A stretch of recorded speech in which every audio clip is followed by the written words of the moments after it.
പിന്നെ അങ്ങ് പറഞ്ഞു നിഷ്കിഞ്ചനാവയം, ഞങ്ങൾ നിഷ്കിഞ്ചനാണ്. നിഷ്കിഞ്ചനൻ എന്ന് പറഞ്ഞാൽ എന്താ? നേഹ നാനാസ്തി കിഞ്ചന. അധ്യാത്മ ഉപനിഷത്ത് പറയും ഭഗവാനിൽ നിന്ന് അന്യമായിട്ട് ഒന്നും തന്നെയില്ല. ഇതല്ലേ അവിടെ നിന്ന് പറഞ്ഞത്? അഹമേവാസമേവാഗ്രേ നാന്യദ്ദൽ സത്സൽപരം പശ്ചാദഹം യഥേതച്ച യോവശിഷ്യേത സോസ്മ്യഹം എന്ന് ചതുശ്ലോകി ഭാഗവതത്തിൻ്റെ 1-ാമത്തെ ശ്ലോകത്തിൽ പറഞ്ഞ തത്വമല്ലേ അങ്ങ് പറഞ്ഞത്? അങ്ങ് മാത്രമേ ഈ പ്രപഞ്ചത്തിലുള്ളൂ എന്ന്. പിന്നെ പുരുഷാർത്ഥ സ്വരൂപിയായിരിക്കുന്ന അങ്ങയെ സജ്ജനങ്ങൾ സകല ഭൗതിക സുഖഭോഗങ്ങളും ഉപേക്ഷിച്ച് ഭജിക്കുകയാണ്.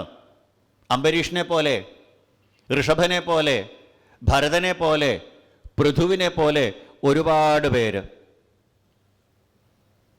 അപ്പോൾ അതിൻ്റെ അർത്ഥമെന്താ? രാജകീയ സുഖഭോഗങ്ങളെക്കാൾ ശ്രേഷ്ഠം പദഭജനം ശ്രേയ.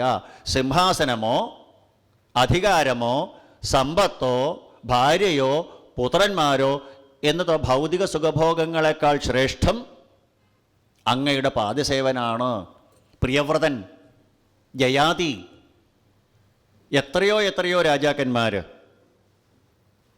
അപ്പോൾ അങ്ങ് എല്ലാത്തിനും ഉപരിയായിരിക്കുന്ന ആളാണ്. അങ്ങ് അച്യുതനാണ്.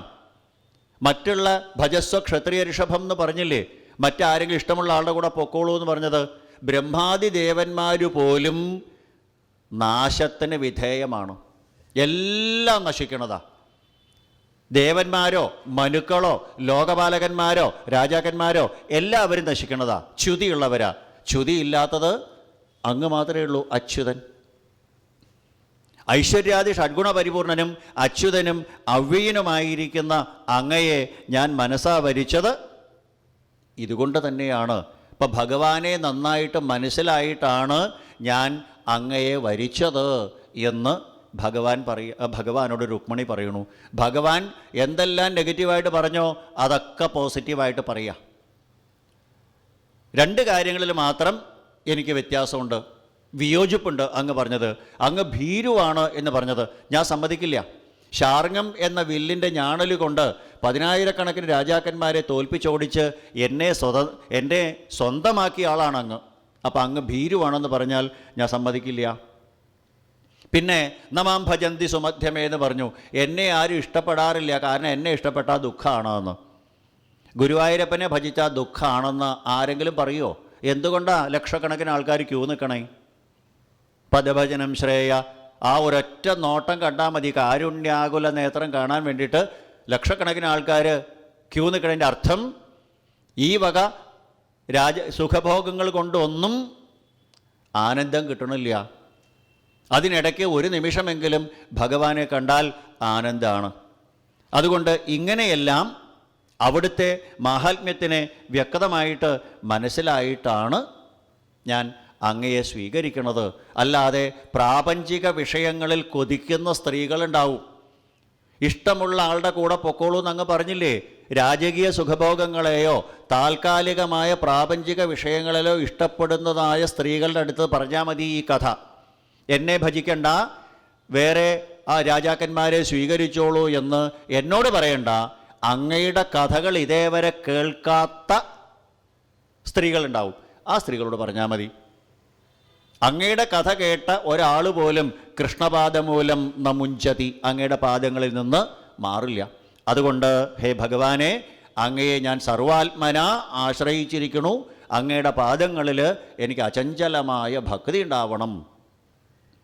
ഇങ്ങനെ രുക്മിണി ദേവി ഭഗവാനെ നന്നായിട്ട് മനസ്സിലാക്കിയിട്ടാണ് ഭഗവാനെ ത്വയ്യച്യുത വിശതി ചിത്തമപത്രപമ്മേ, ലജ്ജ കൂടാതെ ഞാൻ പറയട്ടെ, അങ്ങയെ ഞാൻ സർവാത്മന ആശ്രയിച്ചിരിക്കണു. ഭഗവാൻ പറഞ്ഞു, ഇത് നിൻ്റെ മുഖത്തുനിന്ന് കേൾക്കാൻ വേണ്ടിയിട്ടാണ്. നിന്നെപ്പോലെ സുന്ദരിയും സുശീലയുമായിരിക്കുന്ന ഒരു പത്നിയെ എനിക്ക് കിട്ടിയത് വളരെ ഭാഗ്യമാണ് എന്ന് പറഞ്ഞുകൊണ്ട് രുക്മിണി ദേവിയെ ചേർത്ത് നിർത്തി ഭഗവാൻ അനുഗ്രഹിച്ചു. ഇങ്ങനെ രുക്മിണി ദേവിയുടെ അഹങ്കാരത്തിനെ തീർത്ത ആ കഥ, താൻ ആണ് ഏറ്റവും ശ്രേഷ്ഠം എന്ന് തോന്നണ്ട എന്നുള്ള അഹങ്കാരത്തിൻ്റെ തല നുള്ളിക്കളഞ്ഞ ഭഗവാൻ രുക്മിണി ദേവിയെ അനുഗ്രഹിച്ചു എന്ന കഥ. പിന്നീടാണ് ഭഗവാന്റെ സഹോദരൻ രുക്മിണിയുടെ സഹോദരനെ വധിച്ച കഥ പറഞ്ഞത്. ഭഗവാന്റെ പേരക്കുട്ടി രുക്മിണിയുടെ പേരക്കുട്ടിയെ കല്യാണം കഴിക്കുന്ന ആ വിവാഹാഘോഷ വേളയിൽ ചൂത് കളിക്കുക. ഒരു ഭാഗത്ത് ബലഭദ്രൻ, മറുഭാഗത്ത് രുക്മി. ആദ്യത്തെ കളിയൊക്കെ രുക്മിയാണ് ജയിച്ചത്. ബലഭദ്രനെ കളിയാക്കി, നിങ്ങളുടെ ഗോപാലന്മാർക്ക് കളിക്കാനുള്ള കളിയല്ല ഈ ചൂതുകളി, റോയൽ ഗെയിമാണ്, ഞങ്ങൾ രാജാക്കന്മാർക്കുള്ളതാ. പിന്നത്തെ കളിയൊക്കെ ബലഭദ്രനാണ് ജയിച്ചേ. ഞാൻ ജയിച്ചു എന്ന് പറഞ്ഞ് നുണ പറഞ്ഞ് ആ പന്തയപ്പണം മുഴുവൻ വാരിയെടുത്തു. ആ സമയത്ത് അശരീരി കേട്ടു, തത് അബ്രവീൽ നഭോവാണി, ബലഭദ്രനാ ജയിച്ചത്, രുക്മി നുണ പറയുകയാണ്. ഇരുമ്പലൊക്കെ എടുത്ത് രുക്മിയുടെ കഥ കഴിച്ചു. തൻ്റെ ഏട്ടൻ പത്നിയുടെ ഏട്ടനെ വധിച്ചപ്പോൾ ഭഗവാൻ ഒന്നും മിണ്ടിയില്ല.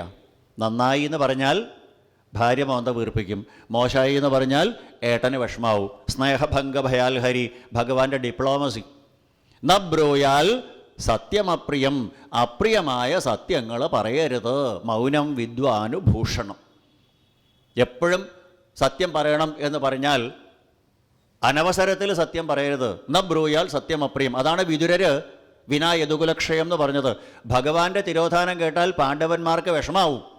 അതുകൊണ്ട് പറഞ്ഞില്ല, സത്യം ബ്രൂയാൽ സത്യം പറയണം, പ്രിയം ബ്രൂയാൽ പ്രിയം പറയണം, ന ബ്രൂയാൽ സത്യമപ്രിയം. സത്യം പറയേണ്ടത് തന്നെയാണ്, പക്ഷേ കേട്ടാൽ മറ്റുള്ളവർക്ക് വിഷമമാവുമെങ്കിൽ സത്യം പറയാതിരിക്കുക തന്നെയാണ് വേണ്ടത് എന്ന ഡിപ്ലോമസി ഭഗവാൻ കാണിച്ചു തന്നു.